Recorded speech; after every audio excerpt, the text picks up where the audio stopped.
এই যে বললাম যে আমি আমার দল করার কারণে, আমার দলের পজিশন এবং আমি স্বৈরাচার বিরুদ্ধে আন্দোলন করার কারণে আমি আমার বাবার জানাজাটা ঢাকায় পড়তে পারি নাই। এর থেকে একটা আমার ছেলে হিসেবে আমি মনে করি যে আমার যেখানে আমার বেড়ে ওঠা, যেখানে আমার চলাফেরা, আমার বাবার লাশটার পাশে আমি সবসময় থাকতে পারি নাই।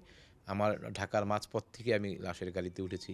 সেখান থেকে উঠে গিয়ে তারপরে বরিশালে গিয়ে তখন আমার জানাজা পড়তে হয়েছে। বরিশাল শহরে আমার বাড়ি, ওইখানেতে জানাজা পড়তে হয়েছে। তো এইটা জিনিসটাই খুব পীড়া দেয়। সারা জীবন যতদিন বেঁচে থাকবো নিজের কাছে নিজেকে এইভাবে একটু মনে হয় যে আমি হয়তো আরেকটু বাবার সেবা শুশ্রূষা করতে পারতাম, তার পাশে থাকতে পারতাম। কিন্তু দল করার কারণে আমি সেই সুযোগটা থেকে বঞ্চিত হয়েছি।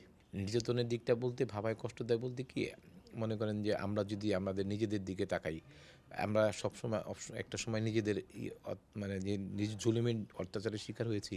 যখন আমরা জিয়া পরিবারের দিকে তাকাই তখন এগুলি আর আমাদের কাছে কোনো ওরকম মনে হয় না। যখন দেখি যে ম্যাডাম তার ছেলে সন্তান দুজনই দেশের বাইরে ছিলেন, তাদের সাথে সাহচর্য পান নাই।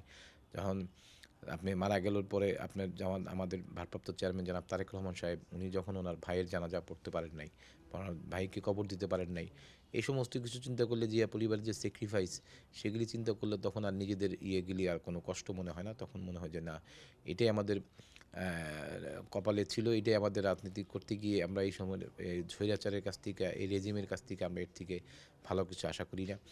কিন্তু সবচেয়ে যে জিনিস যে খুব লাগে যে আমাদের এক সহকর্মী, আমাদের সহযোদ্ধারা যখন মারা গিয়েছেন, অনেকের দেখা গেছে যে বাচ্চারা জীবনে বাবার সাথে ঈদের নামাজটাও পড়তে পারল না।